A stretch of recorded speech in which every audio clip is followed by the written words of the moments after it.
መንፈስ ቅዱስ አሐዱ አምላክ አሜን። ሰላም ለገብርኤል መልአክ በላዕለ ማርያም ዘአይረፈ ከመ እዜኑ ህዳጠ ወአኮ ትሩፈ እግዚአብሔር አበኒ ሲሳይ ልቡና መጽሐፈ ወአፉ እምሴል እምኩን ጸያፈ ጰራቅሊጦስ ኀረኒ ኩነኔ አፈ።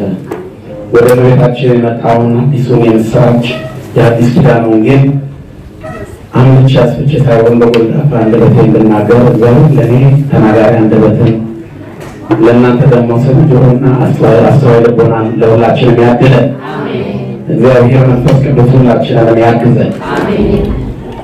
ክቡር አባታችን መልአከ ምሕረት ቆሞስ አባ ትዕግስቱ፣ የዚህ ታላቅ ደብር አስተዳዳሪ፣ ክቡራን አበው መነኮሳት፣ አይንተ እግዚአብሔር ካህናት፣ ሊቃውንተ ቤተክርስቲያን፣ መምህራነ ወንጌል፣ ሰባኪያን፣ ዘማሪያን፣ ዘማሪያት፣ የጸሎት ቤት አባላት፣ በውስጥም በውጭም ያላችሁ ይህችን ታላቅ ቀን በናፍቆት ስትጠባበቁ የነበራችሁ የእግዚአብሔር ልጆች በእግዚአብሔር ስም እንደምን አደራችሁ? እንደምን ቆያችሁ? እንደምን ከረማችሁ? ይመስገን ይመስገን ይመስገን ብለው በዚህ ሰዓት የሰበሰበን በቤቱ የጠራን የጨለማችን ብርሃን የሞታችን ትንሣኤና የትንሣኤያችን በኩል ከሞት ወደ ሕይወት ክርስቶስ ከቅድስና ሰማይ ያሸጋገረን ሞታችንን ሞትን የሰጠን የደከመን ጉልበታችንን በፍቅሩ ያደሰልን ዘወትር የሚራራልን አባት ድካማችንን ሞቱ የሚረዳ እስራታችንን የሚፈታ ስብራታችንን የሚጠግን መድኃኒተ ዓለም ኢየሱስ ክርስቶስ ስሙ ለዘላለም የተመሰገነ ይሁን። ንጽሕተ ንጹሐን ቅድስተ ቅዱሳን ሳሊተ ምሕረት አቁራሪተ መዓት እናታችን ድንግል ማርያም ስለ አማላጅነቷ ስለ እናትነቷ ስሟ ለዘላለም የተመሰገነ ይሁን። መላእክት፣ ቅዱሳን፣ ጻድቃን፣ ሰማዕታት ሁሉ በዚህች ዕለት ከሥላሴ ቀጥሎ መታሰቢያ የሚደረግላቸው ቅዱሳን አባቶቻችን አባ ጊዮርጊስ፣ ቅዱሳን ኢያሱስን ጨምሮ የጌታ ባለሟሎች እንደየክብራቸውና እንደየሞገሳቸው ክብርና ምስጋና ይድረሳቸው። ባሪያህን አትለፈው። ኦሪት ዘፍጥረት ምዕራፍ 18 ቁጥር 3። ትንሽ እንግዲህ ሌሊት አባቶቻችን ሲጮሁኛም ዝም አንነበረም፣ አብረናቸው ስንጮህ ነበርና ድምፄ የሌላ ሰው ድምፅ መስሏል አይደለም እንዴ? ቀስ እያልኩ ከፍተዋለሁ። እናንተ ተጨንቃችኋል? በቃ አሁን ሰሞኑ ከፍተው ችግር አትጨነቁ። እኔም ወደናችሁ አረጋግጣለሁ። ዛሬ እኔ ያቀረበልሽ ነው ለለይታ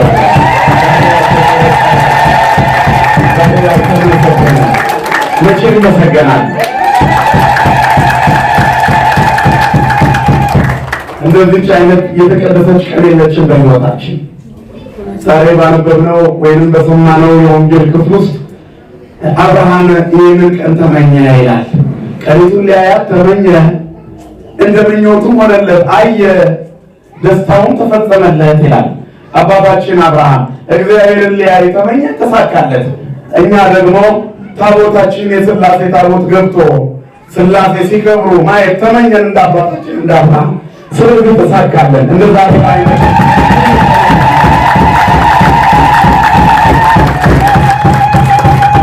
ክብርና ምስጋና ለስሙ ይሁን። እንኳን ለዚህ ቀን አደረሳችሁ።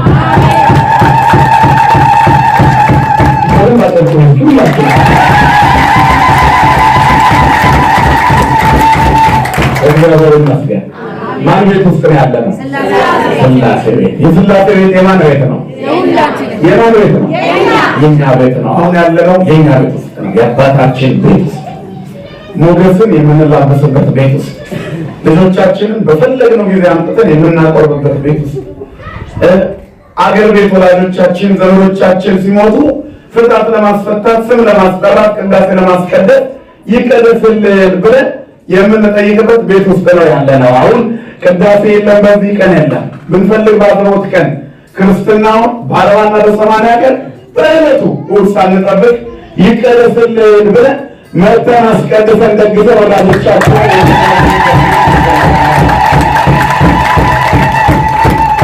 አሁን ፈረንጆቹ ያቆርጣሉ፣ ይቆጣሉ፣ ቁልፍ ይቀሙናል፣ ሰዓት ይሆናል ብለው አይሰራም። ሰዓትም የሥላሴ ሆኗል።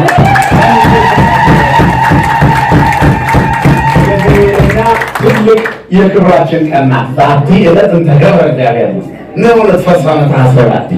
ይቺ እግዚአብሔር የሰራት ቀን ናት።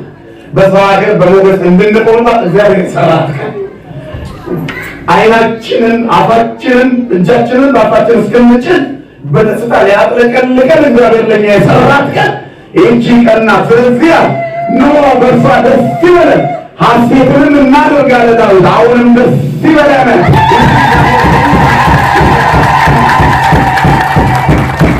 በለሱን የጠበቀ ፍሬውን ይበላል። ዘጠና ይልሃ ይበል ፍሬሃናል። ጌታውን የሚጠባበቅ ይከብራል። እግዚአብሔርን ለዚህ ቀን ጠብቀ ነው ነበር። አብርሃም እግዚአብሔር ቤቴ በአካል ይመጣል በድምፅ የሰማሁት ብሎ አስቦ ነበር። እንዳሰበው አልቀረም። እግዚአብሔር ቤቱ መጣለን። ዛሬም እኛ ቤት ማን መጣለን? እግዚአብሔር መጣለን። ስለዚህ አሁን የተቀመጥነው ምንጣፍ እስከምንፈልግበት ሰዓት ድረስ ተቀምጠን ተነስተን የምንሄድበት ነው። ውይ ምንጣፋችሁ ሰብስቡ ማለት ቀርቷል። ከዚህ ምንም ዕቃ ይዘን አንወጣም። በልባችን እግዚአብሔርን ይዘን ነው የምንወጣው።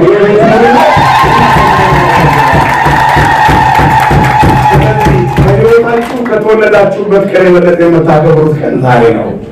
የሐምሌ ሥላሴ የሁላችንም የክብር ቀን፣ የተፈጠርንበት ቀን ዛሬ ነው። እንደገና የተወለድንበት ቀን ዛሬ ነው። ሙሉ ሰው የሆንበት ቀን ዛሬ ነው። ባለማይለቅ ባለ ክብር የሆንበት ቀን ዛሬ ነው። ለዚህ ነው አመስግኑ ደስ ብሏችሁ ያልነው። አመስግኑ ያልነው ለዚህ ነው። ክብርና ምስጋና ለአምላካችን ይሁን።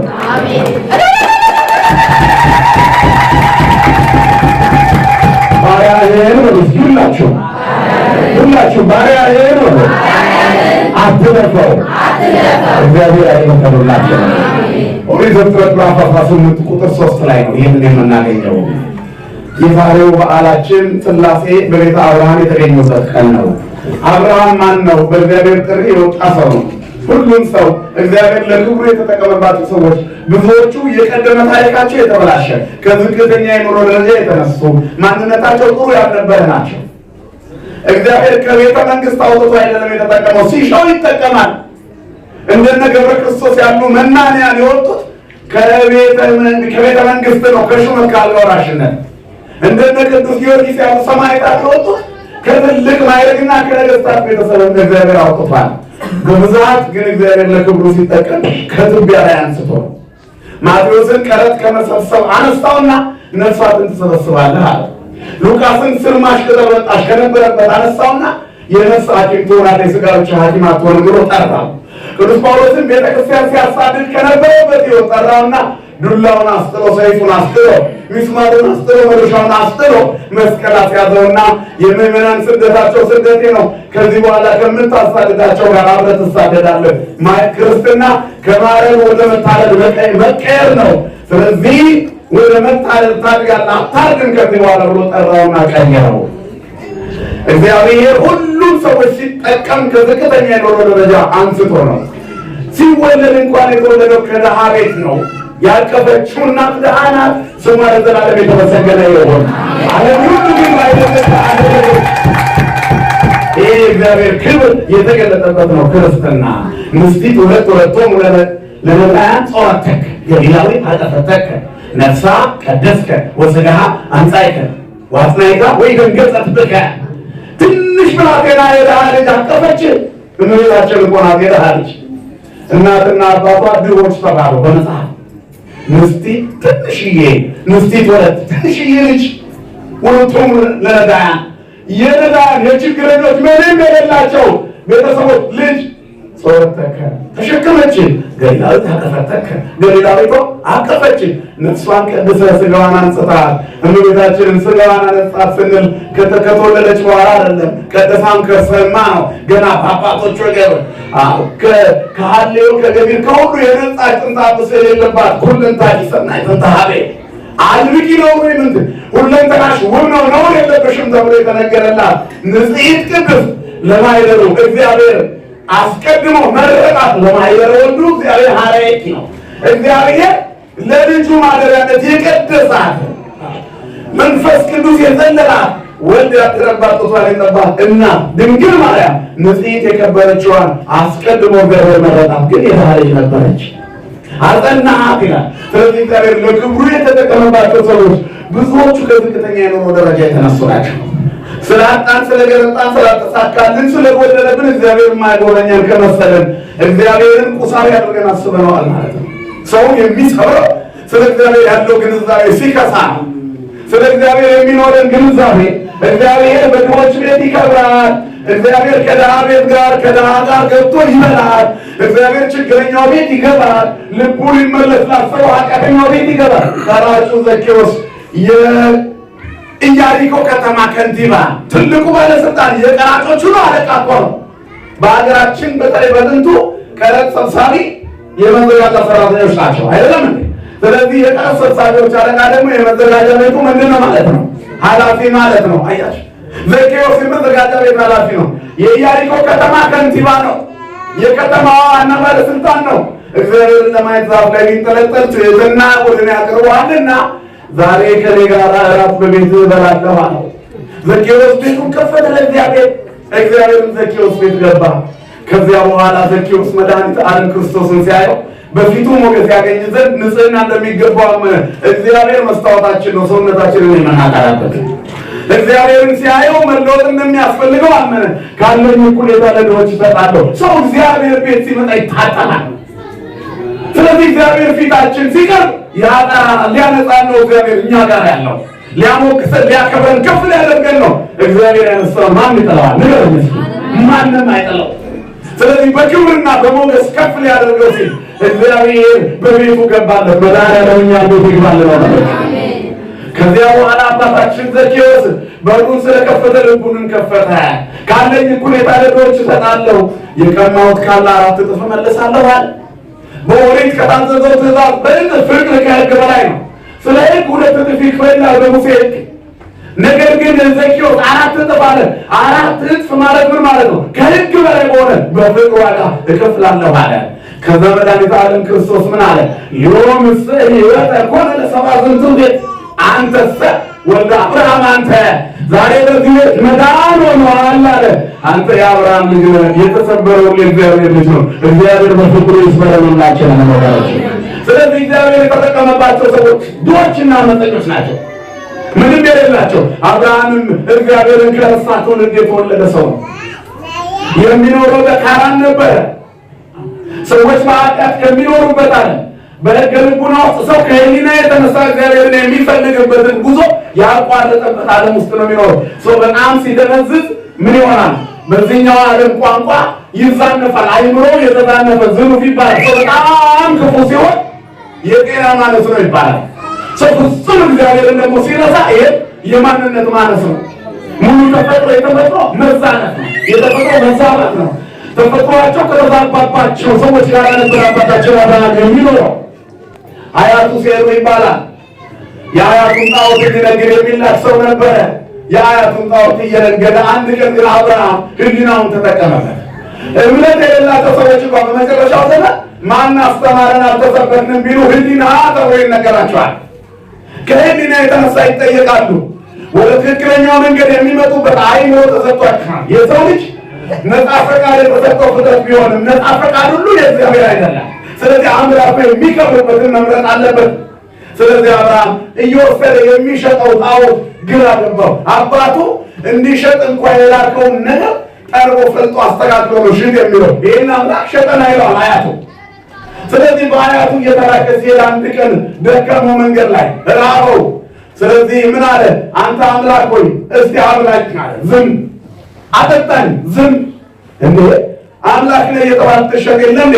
አምላክ እኮ ከተባለ ከዚህ ከፍጡሩ የሚበልጥ አካል ማለት ነው። የሚያናግር፣ የሚያበላ፣ የሚያጠጣ፣ የሚያኖር፣ መልስ የሚመልስ። ይህንን ሁሉ ማን ያደርጋለኛ? ነገር ማን ያደርጋል? የሚያበላን ማን ነው? የሚያጠጣን ማን ነው? የሚያሞግሰን ማን ነው? በሰው ሀገር ሞገስ የሆንን ማን ነው ወገኖቼ? እግዚአብሔር ነው። ክብርና ምስጋና ለእግዚአብሔር። ስለዚህ አባታችን አብርሃም ይሄንን አለ። አናግረኝ አለው። አላናግር አለው። በጣም ስለተወጣጨ ገበያ ገባና ያለ ቤተክርስቲያናችን አስተምረው። ዓይን እያለው አያይም፣ እግር እያለው አይራመድም፣ ጆሮ እያለው አይሰማም፣ በጉሮሮም አይናገርም። የአሕዛብ አማልክቶቻቸው ከወርቅና ከብር ከእንጨትና ከብረት የተሰሩ የሰዎች ስራ ግብረ ደጓለመያው ዓይን ቦሙ ይረዩ፣ እዝን ቦሙ ወይሰሙ፣ አንፍ ቦሙ ወያጼኑ፣ እግር ቦሙ ወያውር ወይነቡ በጎራይቶም አልቦ መንፈስ ጻፎ በውስጣቸው በጉሮሯቸው አይናገሩም። በውስጣቸው ምንም መንፈስ የለም ይላል ጣዖታት። እግዚአብሔር ጣዖትን ከኛ ከልባችን ያስወግድልን። ዛሬ ጣዖት አድርገን ያዝናቸው በርካታ ነገሮች አሉ።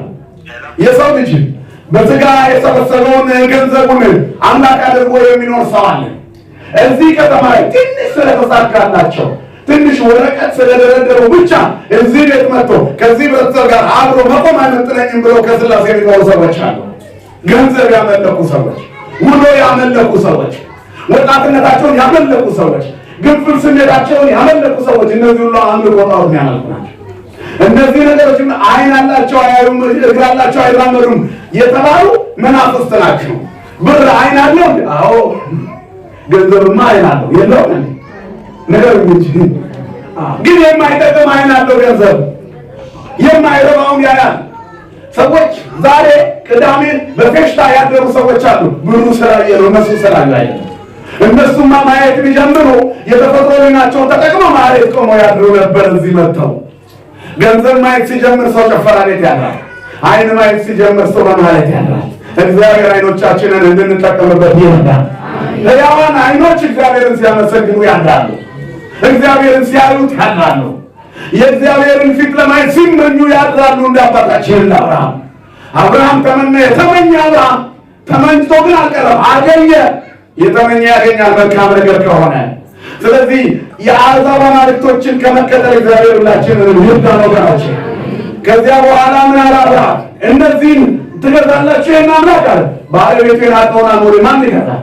ስለዚህ ሁሉም ጣሉት። አብርሃም አብዷል እንዴ ዛሬ አያቱ ጥሩ አምላክ እየጠረበ ይሸጥልን ነበር ሌላ ጊዜ።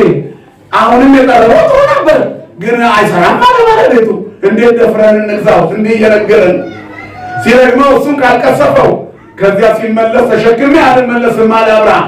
ካላናገርከኝ አልሸከምም።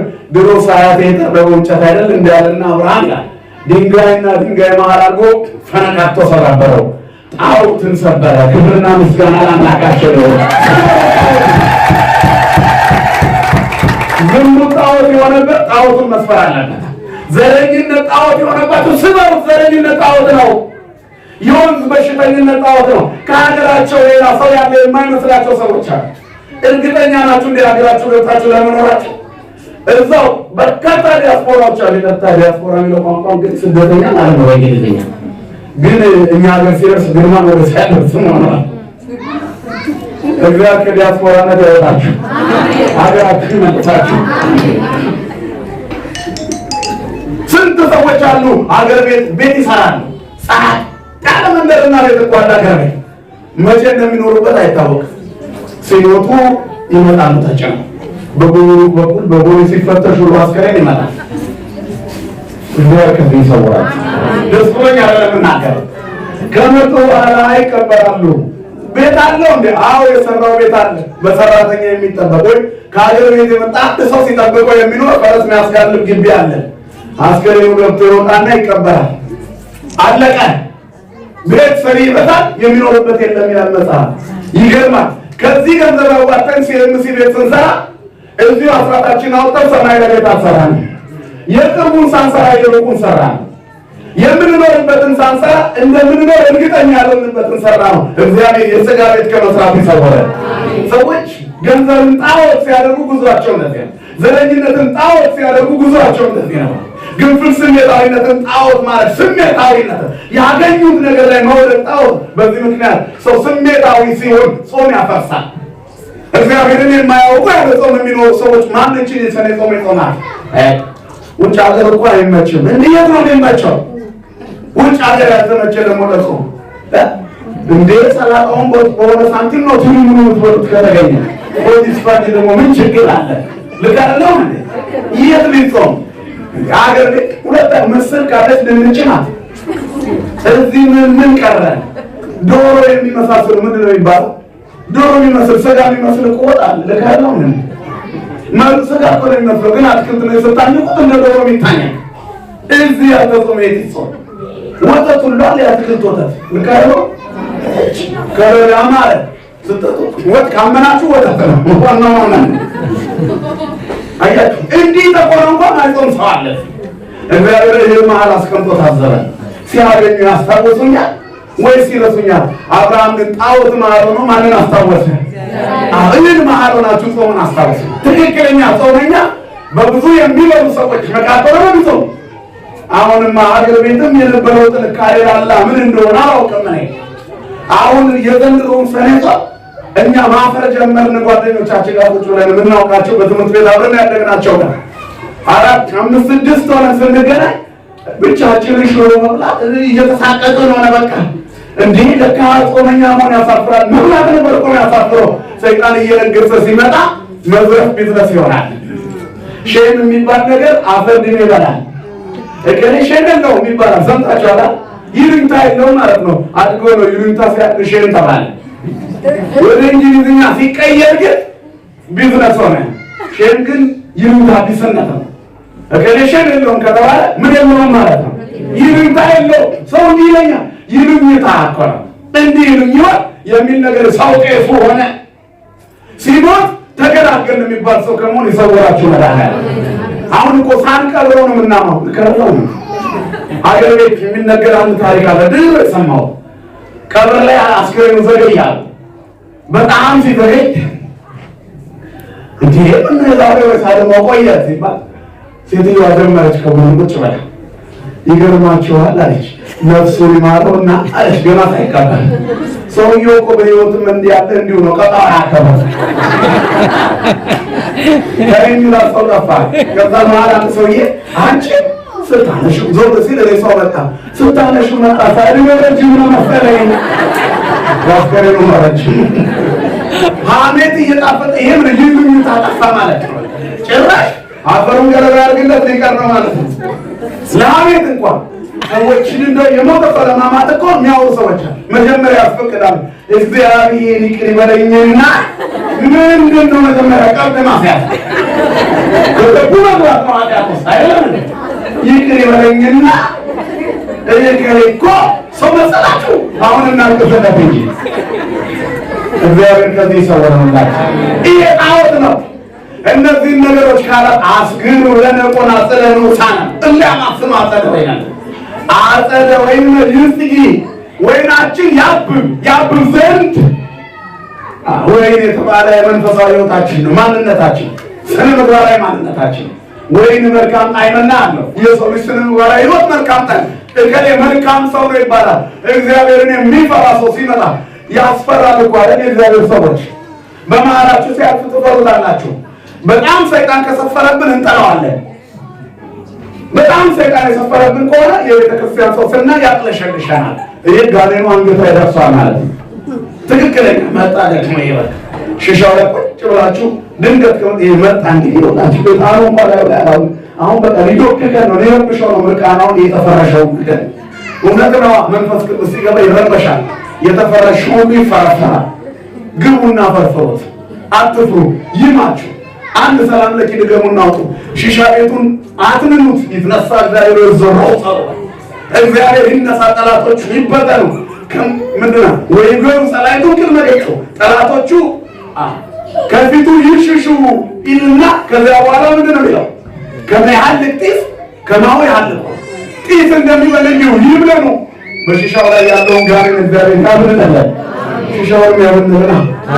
አሜን አሜን። የሺሻ ሰልፈኛ ከመሆን ይሰውረናል። ሰው ቤተክርስቲያን ለመግባት ጫማ ብናወልቅ ባናወልቅ ምን አለው? ፈረንጆች ከነጫማቸው ነው የሚገቡት እንላለን። ሺሻ ቤት ከበር ነው የምናወልቀው። ሰይጣኑ አስፈቅዶ ነው ያስወልቃል። እኛ ነው የምናወልቅለት። ሰው ቤት ስንገባ ጫማ ካላወለቅን እንላለን። አራጉት ተብለን እግዚአብሔር ቤት ስንገባ ከነጫማችን ምንም አይ ሰይጣን እየሰፈረበት ሲመጣ ሰው ይደፈረ ይላል። ይሄ ጣዖት ነው። አድጎ ጣዖት ነው።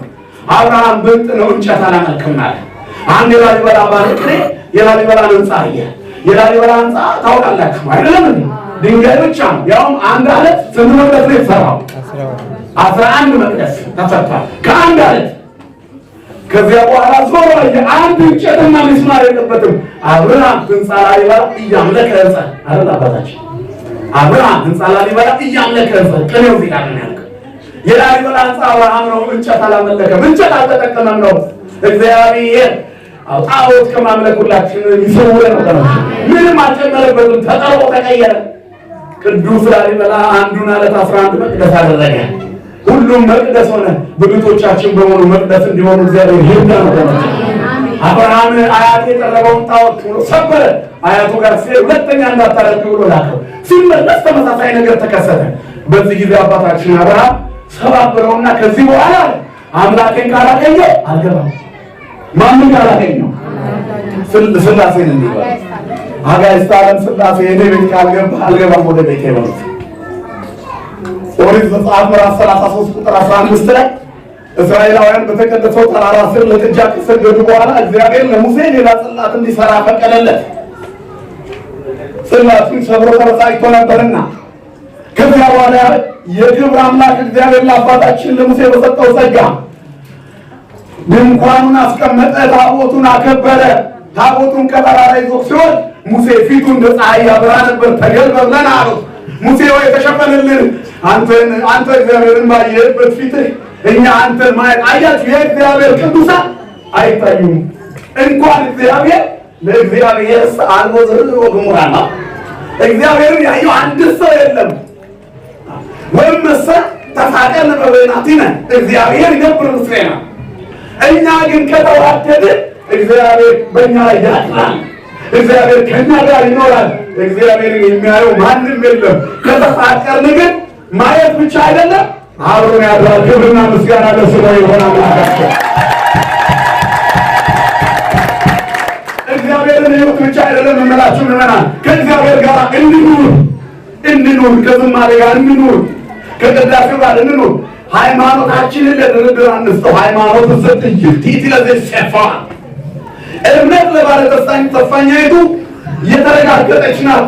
እምነት ሃይማኖት ድርድር አይሰጠውም። ተስፋ የምናደርገው ነገር የሚያስረግጥ ነው። እምነታችንን አንለውጥ። እግዚአብሔርን ማየት ብቻ አብረን ነው እንኖር። እግዚአብሔር ሳልቦ ዘርኦ ግሙራ ወእመ ሰተፋቀርን በበይናቲነ እግዚአብሔር ይነብር ምስሌነ።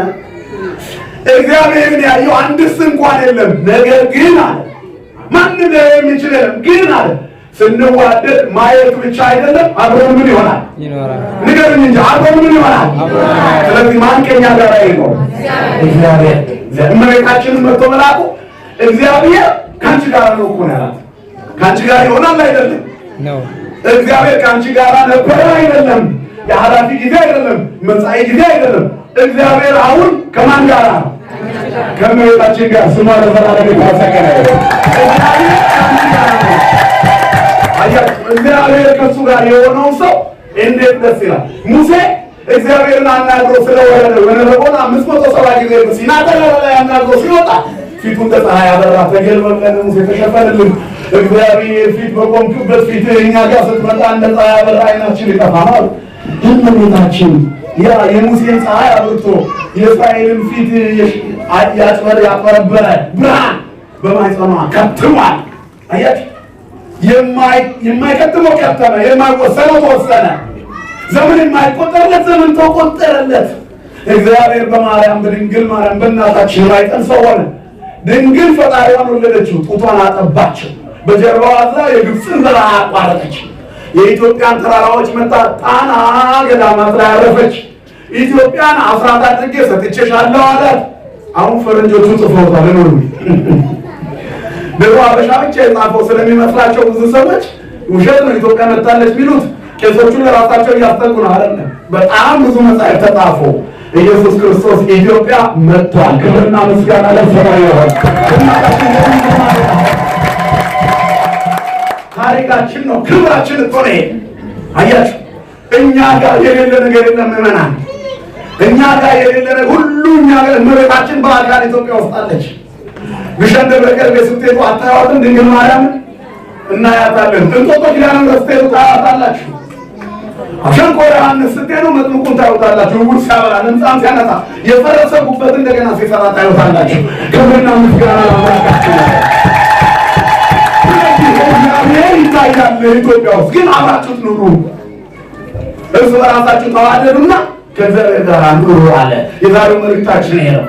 እግዚአብሔርን ያየው ማንም የለም። ግን ሰው እርስ በራሱ ሲፋቀር እግዚአብሔርን ያገኘዋል። ይሄ የመጽሐፍ ቃል ነው።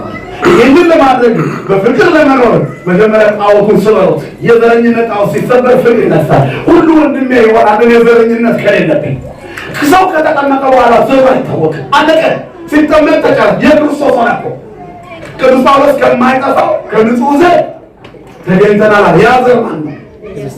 ኢየሱስ ክርስቶስ። አያችሁ፣ ከክርስቶስ ዘር ከተገኘ በኋላ አንዴ ትግሬነት፣ ጎንደሬነት፣ ኦሮሞነት፣ አማራነት፣ ወለየን ምን አስቆጠራችሁ? የምንገመድ ጉተታ ነው።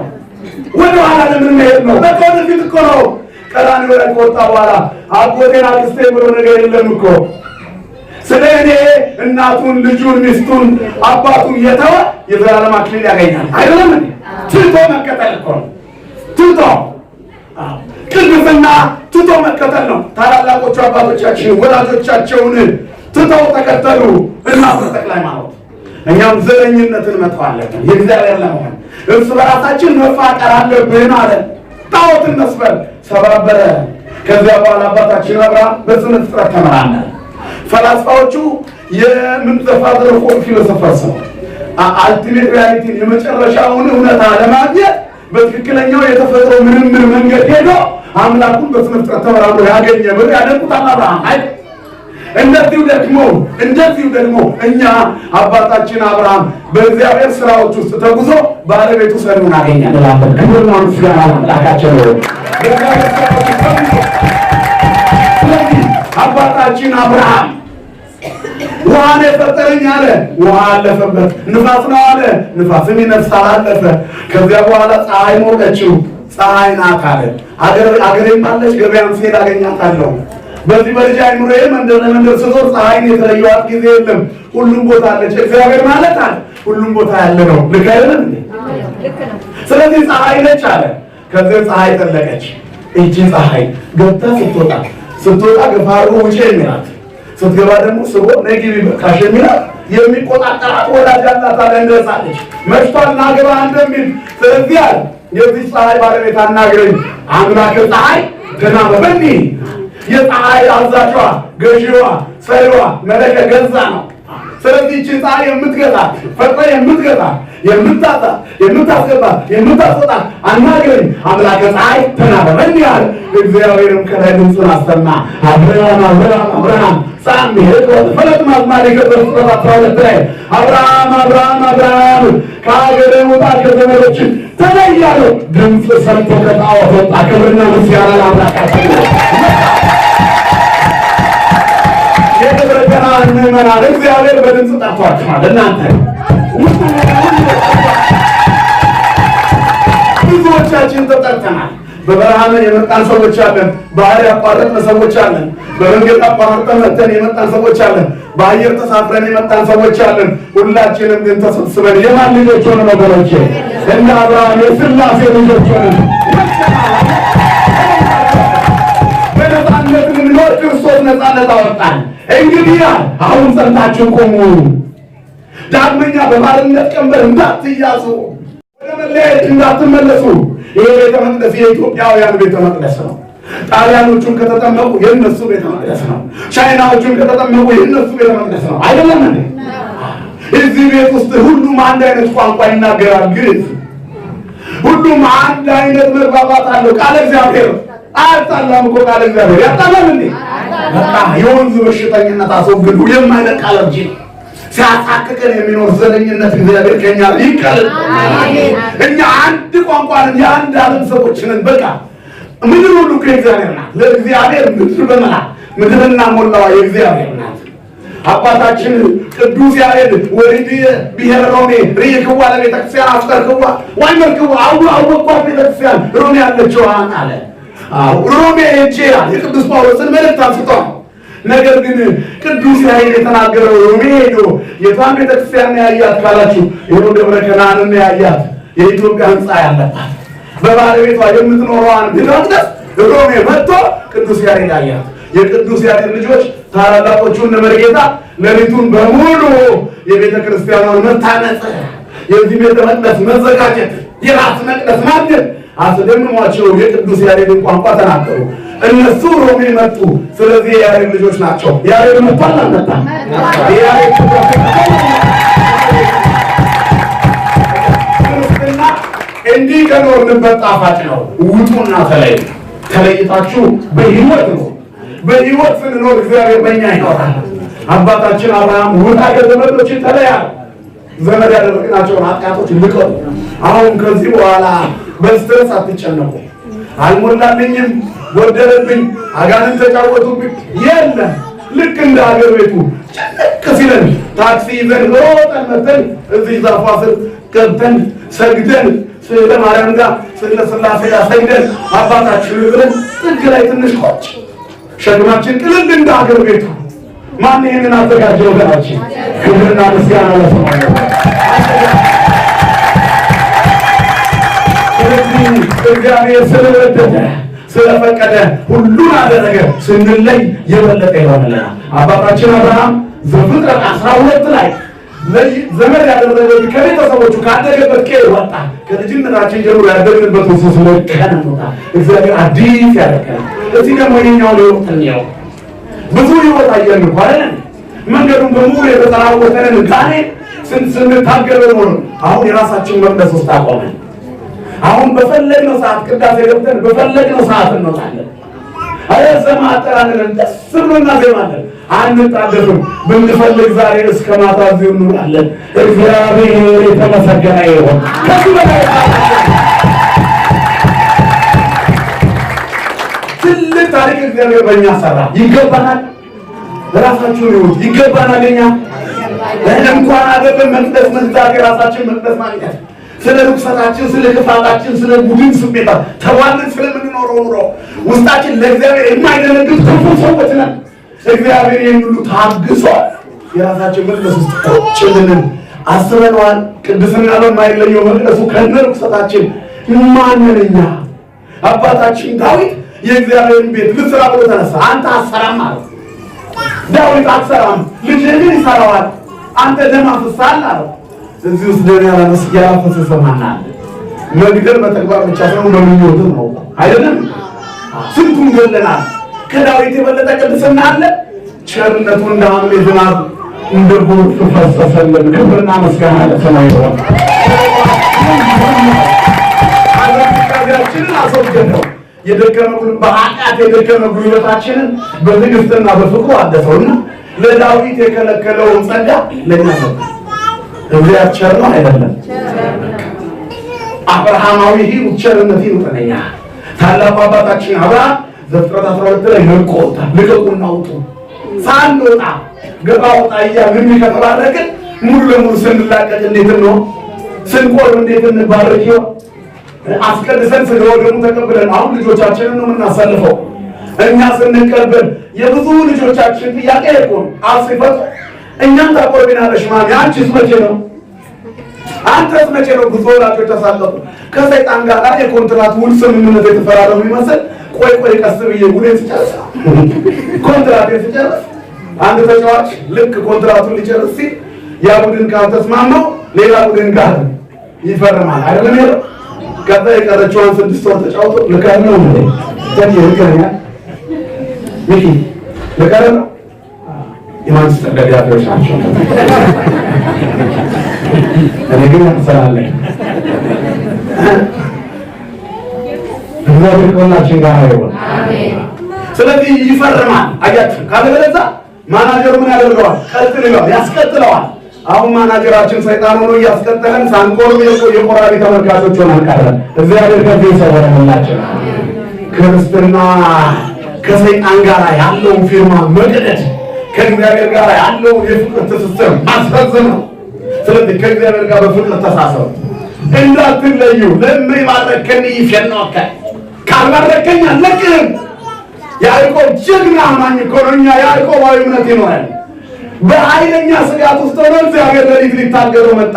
ሲታገል አደረና እግዚአብሔር ምን አለው? ሊነጋጋ አቃቷልና ልቀቀኛል። በሰው አምሳል የታገለው እግዚአብሔር ከዚያ በኋላ ካልባረከኝ አለቅም። ማነው ስም? ያዕቆብ። ያዕቆብማ አታላይ ማለት ነው። አይቃጤ ሰቆና። ከዚህ በኋላ እኔን እንኳን አለቅ ብለህ ተጣብቃል። የሃይማኖት ጥንካሬ ደስ ይላልና ሰውና እግዚአብሔርን ስላሸነፍ እስራኤል ተባላል። ስማችንን ይቀይጥልና የትላንትና ማጅራት መጪ ዛሬ ለቤተክርስቲያን ክብር የሚቆም ሀገር ቤት አይታችኋል። ሞባይል ይቀማሉ ተብሎ የሚፈሩ ሰዎች ሞባይል የጠፋበት እያሉ የሚሰጡ ሆነው መንገድ ላይ ጥምቀት የሚመለሱ ሴቶችን አናሳልፍም የሚሉ ወጣቶች እግዚአብሔር የአባቶችን ልብ ወደ ልጆች መልሶ ምንጣፍ ተሸክመው አስፋልት የሚያጥቡት ቄጠማ የሚጎዘጉዙ አስፋልቱ ሽቶ እየሰበሩ የሚያርከፈክፉ በቀዩ ምንጣፍ ላባቸው ጠፍ እስኪል 3 ቀን ሙሉ ከታቦቱ ጋር የሚሯሯጡ ሆኑ። ክብርና ምስጋና አላቃቸው። እግዚአብሔር ግን ያስደምማል። ሰይጣን ይታገላል፣ እግዚአብሔር የበለጠ ድል ያደርጋል። ሰይጣን ይታገላል፣ እግዚአብሔር ድል ያደርጋል። አሁን ሮም ከተማ ላይ በሰው ሀገር መቅደስ ሰርተን እንድናገለግለው እግዚአብሔር ፈቅዶልናል።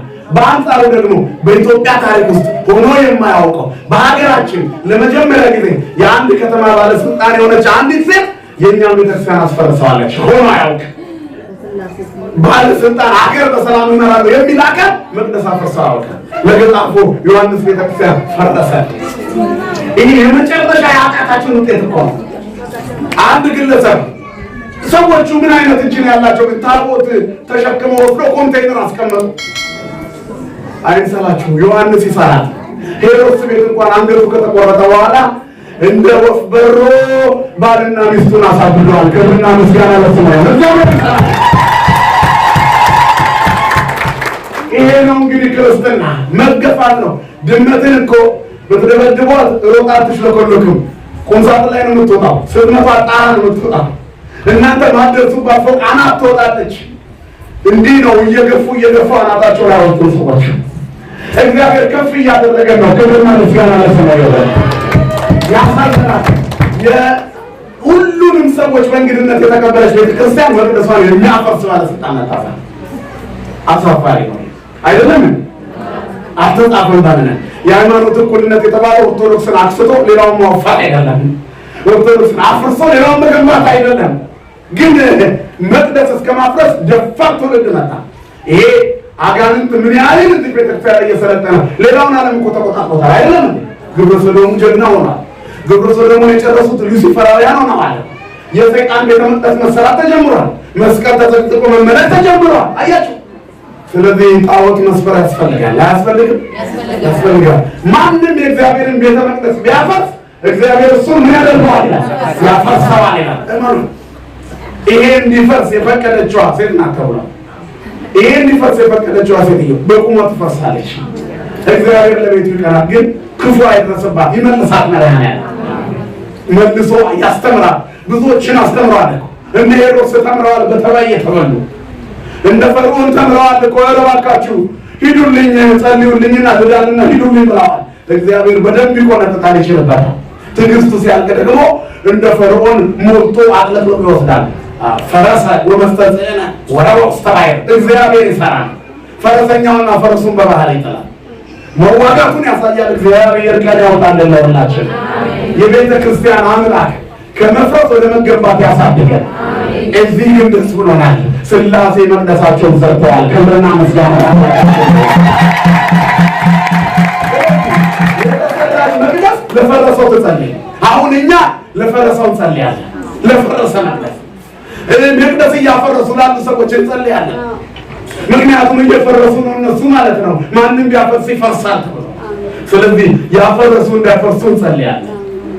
በዛሬ እግዚአብሔርን ቤተ መቅደስ ለመጣ አይሆንም እኮ እየበዛን ነው የምንሄደው። እስራኤላውያንን ሲገሉ ፈርዖኖች ደከማቸው። የእስራኤል ቁጥር እየጨመረ አገሪቱን የማሳት ለቀለቀት። ወንዱ ይገደል ሴቱ ጡብ ያብቃ ተባለ። ታዲያ እግዚአብሔር ደግሞ የሴቱን ትውልድ አበዛው። ከዛ ምድሪቱ ከህዝቡ በላይ ሆነች። ከእግዚአብሔር ጋር ታግሎ የሚያሸንፍ የለም። አለም የሆነች የለም። ስለዚህ ማን ነው የሚታገልልን? ለኛ እግዚአብሔር ይታገልልን። ከእግዚአብሔር ጋር ከሆነ እናሸንፋለን። አብርሃም ከእግዚአብሔር ጋር ነው። በፍጥረት 12 ላይ ወጣ፣ 13 ላይ ተባረከ። በጣም በበረከት ከመትረፉ የተነሳ አብሮት የወጣው የወንድሙን ልጅ ሎጥን ከነረኞቹ ከነሰራተኞቹ ምድር እስኪካፈሉ ድረስ በጣም በዙ ይላል። አወቃቸው አለ። ተካፍሎት ተለየ። ያ ሁሉ በረከት በዛ። ከዛም በኋላ በፍጥረት 14 ላይ ከዶጎሙሩ ወጥቶ ሎጥንና ሚስቱን ማርኮ የነበሩትን ነገስታት አሸንፈው በቤቱ የተወለዱ 318 ልጆች ወይንም የራሱን ቤተሰቦች ወስዶ ተዋግቶ ድል አድርጎ ተመለሰ። ዘፍጥረት 15 ላይ ወደ ሰማይ ልጅ እሰጥሃለሁ አለ። ዘፍጥረት 18 ላይ አባታችን እግዚአብሔር በመምሪያ አድባር ዛፍ ስር አብርሃም ቤት ተገኘ። እንዴት ተገኘ? ታላቁ አባታችን አብርሃም እግዚአብሔር በጎበኘው ቁጥር ሀብት በዛለት። ሲመጣለት የእግዚአብሔር ሰው ከልቡ የተማረ ነው። ምንም እንኳን ሕግ ያልተጻፈበት ዘመን ቢሆን ደጉ አባታችን አብርሃም ድንኳኑን በመስቀለኛ መንገድ ተክሎ 4 በር ከፍቶ ብቻዬን አልበላም ብሎ ይውል ነበር። ቀትር በሆነ ጊዜ እግዚአብሔር በመምሪያ አድባር ዛፍ ስር ለአብርሃም ተገለጠለት። ለምን? እስከ ቀትር ድረስ አብርሃም ቤት ማንም ሰው አልመጣም ነበር። ሰይጣን የአብርሃምን ትሩፋት ስላወቀበት ራሱን ደማ አድርጎ ሰይጣን ደም የለውም፣ መልአክ አይደማ፣ መድማት የሥጋና ደም ነው፣ የምትሃት ደም አደረገና መንገድ ላይ ሆኖ የት ነው የምትሄዱት አላቸው። አብርሃም ቤት ቁርስ ልንበላ ምሳ ልንበላ። አይ አብርሃም የድሮ መሰላችሁ እንዴ? እበላለሁ ብዬ ሲሄድ መክሊቱን ሊያስቀር ነው። ብዙዎቻችንን ሰይጣን እኛ ማደጋችንን ሳናውቅ እሱ ቀድሞ ያውቃል። እግዚአብሔር ቤት በጣም መምጣት ስንጀምር ስራ ቢዚ ያደርገናል። ቢዚ ለመሰረት እቺ ነፍስ እኮ እያየኋት እየተባረከች ነው ይልና ያስቀራታል። እኛ ለካ እየተባረክን ነበር። ወዲያው እግዚአብሔርን ጠይቁት፣ ፍታው ነው ማለት ሰንሰለቱን ፍታው፣ ይሄ እንጀራ ያንተ ይሁን፣ የሰይጣን ቆሎ ይቅርብኝ ማለት እግዚአብሔር ሰጥቶን እግዚአብሔር ሳይሰጠን ከምንበላ ሰይጣን ሰጥቶን ከምንበላ እግዚአብሔር ሳይሰጠን ብንራብ ይሻላል። ብንራብ እንኳን ጥጋብ ነው ከእግዚአብሔር። የአደባባይ አንዲት ቀን ከአይላፋት ይልቅ የአደባባይ አንዲት ቀን በአጣን ድንኳኖች ከመቀመጥ ይልቅ በእግዚአብሔር ደጅ መጣል መረጥኳል። ከአይላፋት አይላፋት ምንድን ናቸው? ገንዘብ ይሆናል። አይላፋት ምንድን ናቸው? ሀብት ይሆናል። አይላፋት ምንድን ናቸው? ዘመድ ይሆናል። ከነዚህ ሁሉ ግን እግዚአብሔር ቤት ይዋል አንድ ቀን በብዙ ፈሽታ ቋልባችሁ ያለ ምሮች ትላንት ያደርነው አዳር አይበልጥም። እዚህ ያደራችሁት ነገሮች ያገጥም ይመጣል። ሁላችሁንም ለከርሞ ለማደር ያብቃችሁ።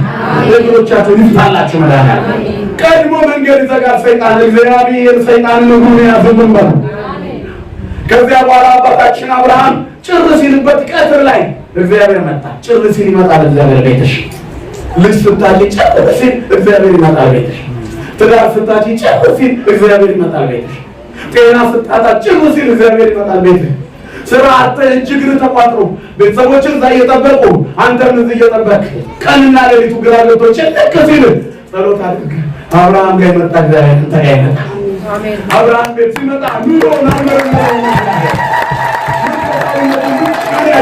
መንፈሳዊ ቆም ጭር ሲል ይመጣል እግዚአብሔር። ጭር ሲል ይመጣል። የሚወጣቸው ቀትር ነው። ቀትር ማለት ጠራራ ፀሐይ ነው። ምንም ሰው የማይንቀሳቀስበት ፍጥረት የማይንቀሳቀስበት ሰዓት በጠራራ ፀሐይ እግዚአብሔር መጣ። አናት በሚደበድብበት ሰዓት ሰማርያዊቷን ሴት በዮሐንስ ወንጌል ምዕራፍ 4 በውሃ ጉድጓድ አጠገብ ከተዋበችው የሴኬም ሸለቆ ስር ቁጭ አለና ሂዱ ምግብ ግዙ አላቸው። ከሰማርያ ደቀ መዛሙርቱ እንደ ጌታ ሆይ ለምን ከኛ ጋር አትሄድም? እኔ እዚህ ቁጭ እላለሁ፣ እዚህ ይሻለኛል። ደክሞት ነበረ ይላል። ደክሞት ቁጭ ብሎ ኃጢአት ያደከማት ሴት ስትመጣ እግዚአብሔር ተነሳ። የሚረዳ ሰው እኛ ፊት ሲቆም እድለኞች ነን። ልብ ብላችሁታ ኪሳችን ውስጥ ገንዘብ ተቀምጦ የራበው ሰው ፊታችን ከቆመ እንባረክ ነው። አያችሁ የተሻለ ኑሮ እየኖርን የእግዚአብሔር ታቦት የሚገባበት መቅደስ አጥቶ ቆመን ነበር አይደለም እንዴ? እግዚአብሔር የኛን ስብርባሪ ሳንቲሞች ተጠቀመና ይኸው ያሸበረቀ መቅደስ ሰራ። እድለኞች እኮ ነን እኛ።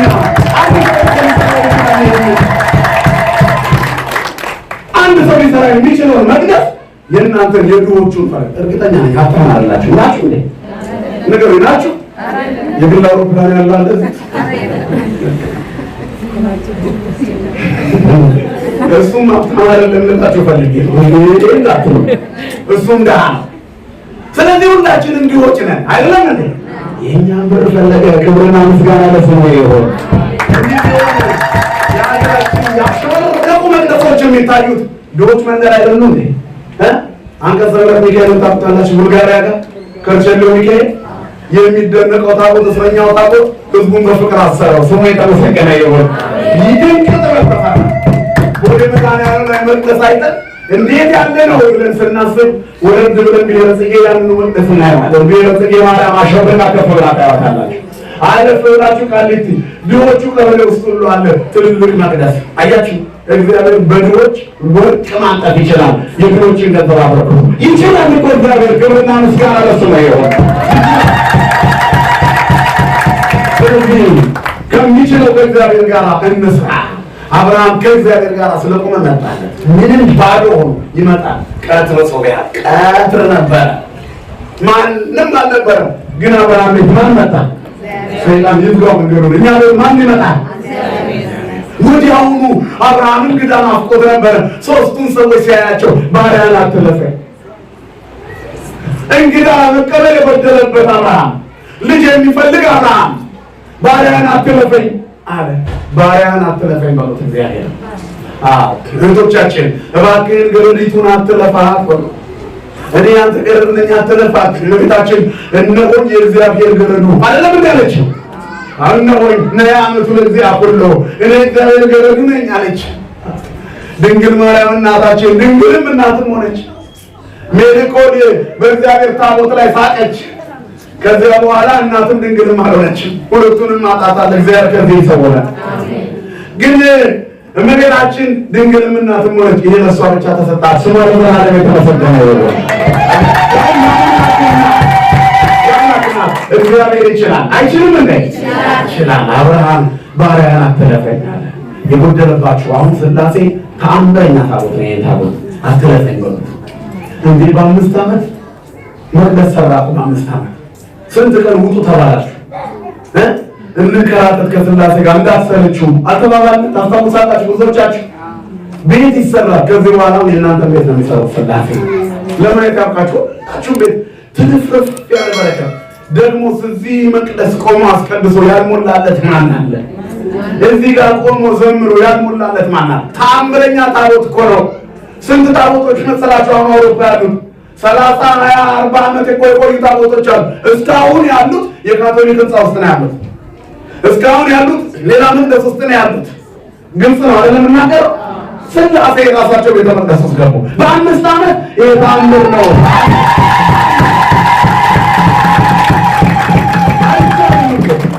አይቻልም። ስንፍና ኖሯቸው እንዳይመስሏችሁ እነዛ ቤተ መቅደሶች አልሞላላቸው ብሎ እኮ ነው። ይሄ ግን የሚገርም ታቦት ነው። የሚደንቅ ተአምረኛ ታቦት ነው። ተአምራት ላይ የሚጻፍ ተአምር ነው። ውስጡ ስላለን አይገባንም እኛ። ሰሚ ታቦት ነው። ንገሩትና ሄዱ። የዛሬ ዓመት ለማየት ያብቃችሁ። ከረጢት ሙሉ እዚህ በረከት ሳንቲም እየተሞላ ይፈሳል። ምክንያቱም ታቦቱ የሥላሴ ነው። ገንዘቡ ደግሞ ሰው ኪስ አይገባም። ሥላሴ ብራቸውን መሰብሰብ ይችላል። ያመናቸዋቸው አሰሪ ኮሚቴዎች በሰጣቸው ትንሽ ገንዘብ በአንድ ጊዜ መቅደስ ሰርቶ አስገቧቸው። አውሮፓ ውስጥ እኮ ነው ያላቸው። በሀገር ቤት አይሰራም እኮ። በታቀደ ገንዘብ በተዘጋጀ እንኳን በ5 ዓመት እንዲሰርቶ መግባት አይቻልም። እቅዱና ስብሰባው ሲሰበሰቡ ሲፋሱ ብዙ ዓመት በስብሰባና በእቅድ የቆዩ ፕሮጀክቶች አሉ ሀገራችን ላይ። ልክ አይደለም ማለት ይሄ ግን ምንም አይነት የለም። ፕሮጀክቱን የሰሩት ሥላሴ ናቸው። ኮሚቴዎቹን የመረጡት ሥላሴ ናቸው። የእናንተ ኪስ የፈተሹት ሥላሴ ናቸው። ከዛም በኋላ የት አለ ገንዘባቸው ስትሉ ይሁ አሸርቃችሁ ይቆ ችላችሁበታል። ገና ይችላል። አሁን ደግሞ የእናንተ ቤት ይሰራል። የእናንተ ትዳር ይሰራል። የእናንተ ሕይወት ይሰራል። የምኞታችሁ ይሳካል። ከኃጢአት ብቻ በቀር ብቻ አትለፈው። ባሪያን አትለፈው በሉት። ባሪያን አትለፈኝ በሉት። ሁላችሁ እግዚአብሔር አትለፈኝ፣ የቆሰልኩትን አትለፈኝ፣ የታመምኩትን አትለፈኝ፣ ያጣሁትን አትለፈኝ፣ የተገፋሁትን አትለፈኝ፣ የጎደለብኝን አትለፈኝ፣ አትለፈኝ በሉት። ሥላሴ ያልፋቸውን አብርሃምን አላለፈም። አብርሃምን እንደ ኩሌቱ ወዲያውኑ አብርሃም እየሮጠ ሄደ። ከጥጃዎቹ መካከል የሰባውን ጥጃ አሁን ንጹህ ስጋ ይዞ ለማምጣት ያልከረረውን ያልደረቀውን በጣም ለጋ ያልሆነውን ግን ከጥጃዎቹ መካከል ለእርድ የበቃውን የሰባውን ጎትቶ እግሩን ይዞ ወጣ። ለማን? ለገባለት እንግዳ ያህድ ማርና ወተት እርጎ ይዞ ብቅ አለ። 3 ዱቄት ለውሽና በአንድ አድርጌው አለ። ምስጢረ ሥላሴ ነው። 3 ሰዎች ለካ አንድ አምላክ እግዚአብሔር ነው። እግዚአብሔር በላ በአብርሃም ቤት። አቤት እግዚአብሔር ርቆት ይበላል። አንተ ቤት ገብቶ የእግዚአብሔር ምግቡ ምስጋና ነው። የእግዚአብሔር ፈቃዱ ስለሆነ በቤተ ክርስቲያናችን የተአምራት አስተምህሮ ታላቁ አባታችን አብርሃም ያረገው ጥጃ እኮ አልጠፋበትም። ለእግዚአብሔር ሰጥቶ የሚጠፋበት የለም። ክብርና ምስጋና ለስሙ ይሁን። እግዚአብሔር መስራት ይችላል። ከአንድ እረኛ ተበደረና 5 ገበያ ሕዝብ አጠገበ። ያውም ሴቶችና ሕፃናት ሳይቆጠሩ ጎረምሳው ተቆጥሮ እየጠቀለለ የሚጎርሰው ሲቆጠር 5000 ሞላ። 5 እንጀራ ለ5000 ሰው ሴቶቹ አልተቆጠሩም።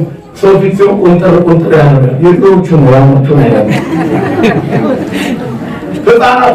ህፃናቶቹ ደግሞ ከሚበሉት የሚፈረፍሩት ይብሳል። የእግዚአብሔር ቸርነት ህፃንና ሴት ሳያስቆጥር በጣም የሚበላው ተቆጥሮ 5 እንጀራ 5000 ሰው በላ። ስንት ተረፈ? 12 መሶብ። እንዲህ ይተርፍላችኋል እግዚአብሔር ሰዎች። እግዚአብሔር 12 መሶብ ይሰጣል። አሁን እኮ የሰጣችሁት 5 እንጀራ ነው። ይኸው 5 እንጀራና 2 ዓሣ መቅደስና ቀኔ ማለት ቅድስት ሆኖ ሞላ። ግቢውን ሁሉ በድንኳን አሸበረቅ ነው። ደስ ብሏቸው ቁጭ ብለዋል። መኪና ይገጨኛል፣ ህፃናት ይገቡብኛል፣ እዚህ ይሮጡብኛል። የፈለጉበት ይሮጡ። ህፃናቱ አባታቸው ቤት ውስጥ ነው ያሉት። አሁን እዚህ ያለች እናት አታስብም፣ ልጆቹ ግቢ ውስጥ ነው ያሉት። ክብርና ምስጋና አምላካችን ነው። ያደርግልናል። አያችሁ፣ አሳየን። አጠገብሽ መሆኑን እግዚአብሔር አሳየሽ። ስለዚህ 5 እንጀራ ሰጥተሽዋል፣ 12 መሶብ። አሁንም ገና 5 እንጀራ ከኛ ይጠብቃል። 5 እንጀራ 12 መሶብ አድርጎ ይሰጠናል። እግዚአብሔር ስንሰጥ ይሰጠናል። አብርሃም ስለሰጠ አልጎደለበትም። አሁን እግዚአብሔር ለአብርሃም ተናገረ።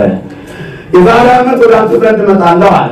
ለጊዜው በይስሐቅ በኩል እመጣለሁ ሲለው ነው። ቀጥሎ ደግሞ የተስፋው ልጅ የይስሐቅ ምሳሌ መድኃኒተ ዓለም ክርስቶስ ሰው ሆኖ መጥቶ ታርዶ ለአብርሃምና ለዘሮቹ ሁሉ መድኃኒት ይሆናል። ይህን ሲናገር ነው። ስለዚህ እግዚአብሔር እመጣለሁ አለ። ይመጣል። አንቺ ቤት ክፈች በርሽን። እነሆ በደጅ ቆሜ አንኳኳለሁ። ማንም ድምፅ የሚሰማ ደጁ ቢከፍትልኝ ከእሱ ጋር ምን እበላለሁ አለ። እራት ሊበላ ይመጣል። አብርሃም ቤት ምሳ ይበላ፣ እኛ ቤት እራት ይበላል። ደስ አይል? እራት ደግሞ የመጨረሻው ምግብ ነው። ከእራት በኋላ መተኛት ነው። በሰላም ወጥቶ ሰክሮ ነው። እስማ አንተ እግዚኦ በተስፋ ባቴትካ ይበርከኝ። በሰላም ወደ መኝታ ይሄዳለሁ። አንተ ከኔ ጋር እራት ስለበላ ቅዠት አልፈራም፣ ተኛለሁ። ምክንያቱም ክንድህ ትራስ ይሆነኛል። እንደ ያዕቆብ መሰላላ ያለው ድንግል ማርያምን ዝማሬ ሰማለሁ። እንደ ቅዱስ ሚካኤል እንደ ቅዱስ ገብርኤልን ግርግም እንደተኛው እንዳንተ እኔም የምተኛበት ስፍራ የለመለመ ቤተልሔሙ መቅደስ ቅድስት ቤተክርስቲያን ትሆነኛለች። ክብርና ምስጋና ለአምላካችን ይሁን። አባታችን አብርሃም ይህንን ጸጋ ነው የተጎናጸፈው። እግዚአብሔር ቤት እመጣለሁ ከአንተ ጋር አድራለሁ አለው። እንዳለውም ሳራ ሰማች። ከደጅ ሆና ልጅ ሚስት ሳራ ልጅ ትወልድልሃለች ሲል ሳቀች። ሳራ በልቧ ብዙ የሚያስቀን ነገር አለ ካልገባን። ገና ስንጀምር ምን ብላችሁ አስባችኋል? መቅደስ እንሰራለን ሲሉ ብድግ ብሎ ኮሚቴዎች ይረፉሉ። እንኳን ሀገር በሀገር ቤትም አይቻልም፣ ግን እንሰራለን ካልን እንሰራለን። ማን ስላለ ከኛ ጋር እሱን የያዘ ይጎልበታል እንዴ? አይጎልበትም። አያችሁ፣ ካልገባን እግዚአብሔር እንደሚሰራ እርግጠኛ ካልሆነ ብዙ የሚያስቀን ነገር አለ። እግዚአብሔር እንደሚሰራ አርዘውባችሁ እንዴ? እየሰማችሁ? እግዚአብሔር እንደሚሰራ ካመንን ገና ብዙ ካላመንን የሚያስቀን ነገር አለ። በሰው ሀገር ባለርስት ያደረገን አምላክ ክብርና ምስጋና ለስሙ ይሁን። ስለዚህ እግዚአብሔር ታላቅ ነው፣ ይሰራል። አብይ እግዚአብሔር ወአብይ በኃይሉ ወአልቦቱ ለጥበብ ይሆን። እግዚአብሔር ታላቅ ነው፣ በኃይሉም ታላቅ ነው፣ ለጥበቡም ስፍር ቁጥር የለውም። እግዚአብሔር ድሃውን ባለጠጋ ያደርጋል፣ ሁሉን መስጠት ይችላል። ይሞታል የተባለውን ሕይወት ይሰጣል፣ የተቆረጠውን ይቀጥላል። እንጠብቅ። ሳራ ሳቀች። ለምን ሳቀች? ወለተ ኢያኢሮስ የሞተች ጊዜ መድኃኒተ ዓለም ኢየሱስ ክርስቶስ የሉቃስ ወንጌል ምዕራፍ 12 ላይ ኢያኢሮስ መጣ። ጌታ ሆይ ልጄን ክፉኛ ታማለች፣ ልትሞት ነው አለ። ወዲያውኑ ናና ፈውስልኝ ብሎ እየለመነው እያለ እዛ አካባቢ የነበሩ ሰዎች እባክህ ይሄ ትልቅ ሰው ነው ፈውስለት ብለው ለመኑት። ግን ሰው እየለመነው ሳይጨርስ ከኋላ ሰዎች መጡና ተነስ በቃ ምንም አያስፈልግም ልጅ ሞታለች አለ። አድንልኝ ብሎ ሲመጣ ሞታለች አለው። እግዚአብሔር የተቆረጠውን ይቀጥላል አይቀጥልም? ኢያኢሮስ ተነስቶ ወይኔ ልጅ አለ። ልጅ ሞታለች የሚለውን ሲሰማ ቀና ብሎ እግዚአብሔርን አየ። ሲያልቅ እንኳን ይቁት እግዚአብሔር ሲያልቅ ይሁት ከእንደገና ይጀምራል። እግዚአብሔር ከተቆረጠ በኋላ ቀና ብላችሁ ይሁት እግዚአብሔር ይሰራል። ቀና ብሎ ሲያየው አይዞህ ልጅ ትድናለች አለው። ቤቱ ሬሳ ተጋግሞ የሚጠብቀው አባት ፈዋሹን መድኃኒት ይዞት ሄደ። አይዟችሁ እቤታችሁ የምትወዱት ሬሳው ነው ይጠብቃችሁ። የሥላሴ ጸበል ወስዳችሁ አከፍኩበት ብድግ ይላል። የዛሬ 2 ዓመት የሆነውን ልንገራችሁ። በሀገራችን የሚገኝ ጥቁር አንበሳ ሆስፒታል ውስጥ ነው አንድ ሕፃን ልጅ ሞተ። ከዚያ በኋላ ልክ ሕፃኑ ልጅ እንደሞተ ወዲያውኑ ይፈረምበታል። ሞቷል ውጡ ተባለ። ከዛ እናትየው በፍጹም ሌው ብላ ገባች። ስትገባ ሳይሆን ሞቷል ዶክተሮቹ ባሉበት የአቡነ ሀብተ ማርያም ዶርም ታውቃላችሁ? እሱ ሁሉ የሚወሰደችና ጨምቃ ሕፃኑ ልጅ አፍ ውስጥ ከተተችው። አስነጥሶ ብድግ አለ።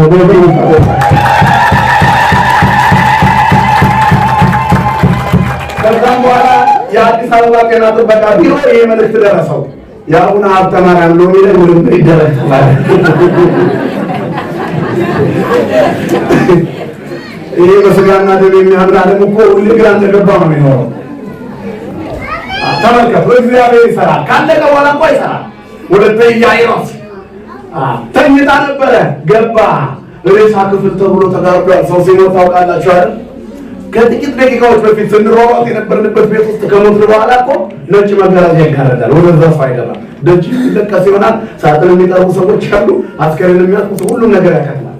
ሞት በጣም ከባድ ነገር ነው። እግዚአብሔር ሞትን ያሻግረልን ሁላችን።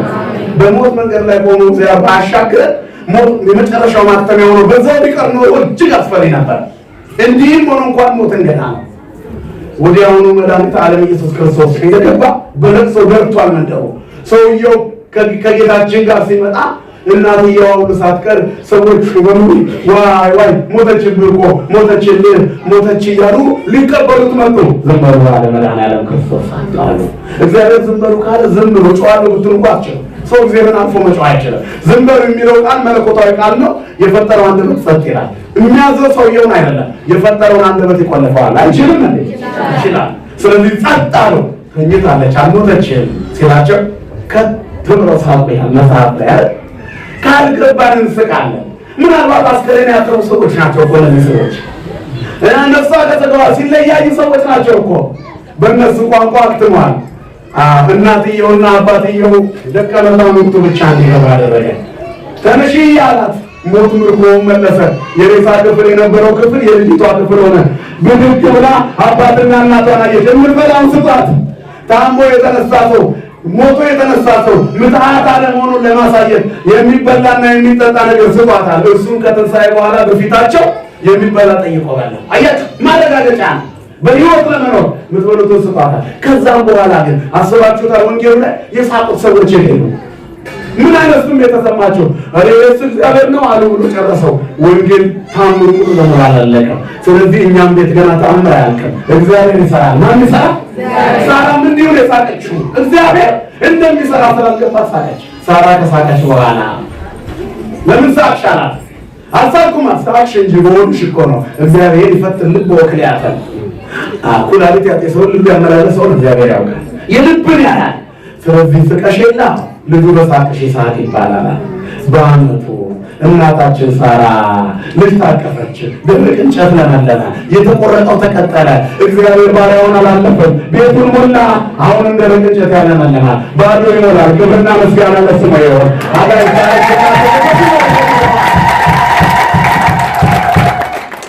ሶስተኛው እግዚአብሔር አብርሃም ቤት ከገባ በኋላ እንደገቡ በሉለት፣ ባረኩት። በሁለተኛው ልጅ ሰጡት። በሶስተኛው እንደገቡ ወደ ሎጥ እንደሚሄዱ ሰዶምን እንደሚያወድሙ ነገሩት። አብርሃምም ስለ ሰዶምና ገሞራ ማለደ። በዚህ ጊዜ በአብርሃም ጸሎት ሎጥ ከሞት ዳነ። እየሰማችሁ አይደል? ልጆቹን ተረፉለት። ስለዚህ ሥላሴ ቤታችን ሲገቡ ከኛ አልፎ ለዘመዶቻችን ይተርፋል በረከቱ። እዚህ ሆነን አገር ቤት ለፈረሰችው ቤተክርስቲያን እንጸልያለን። እግዚአብሔር ይገነባል። አይገነባም እንዴ? ለእግዚአብሔር ፍጹም በመላ ዓለም እንዲሁ ሁሉም ላይ ነብሩ ስቴታል ምድሩና ሞላዋ የእግዚአብሔር ናት። ዓለምን በውስጡ ያለው ሁሉ የእግዚአብሔር ነው። ለሰው የማይቻል ለማን ይቻላል? ስለዚህ እግዚአብሔርን አትለፈ ማለት መድኃኒዓለም አይለፈን። በከርሞ ደግሞ አዲስ ካቴድራል ጀምረን ለመቆም ያብቃላችንም። የሀገራችንን ቅርጽና ውበት የምናሳይባት ምድር እግዚአብሔር ያደርግልን። ቅዱስ ያሬድ የዘመረውን መዝሙር ተግባራዊ ሪክዋ ለቤተ ክርስቲያን ብሎ ጉልላቷን ከርቀት በላይ ያያት በልጆች የሚዘመርባት ምድር ያደርግልን። ይህንን ያሳየን አምላክ ክብርና ምስጋና ለስሙ ይሁን።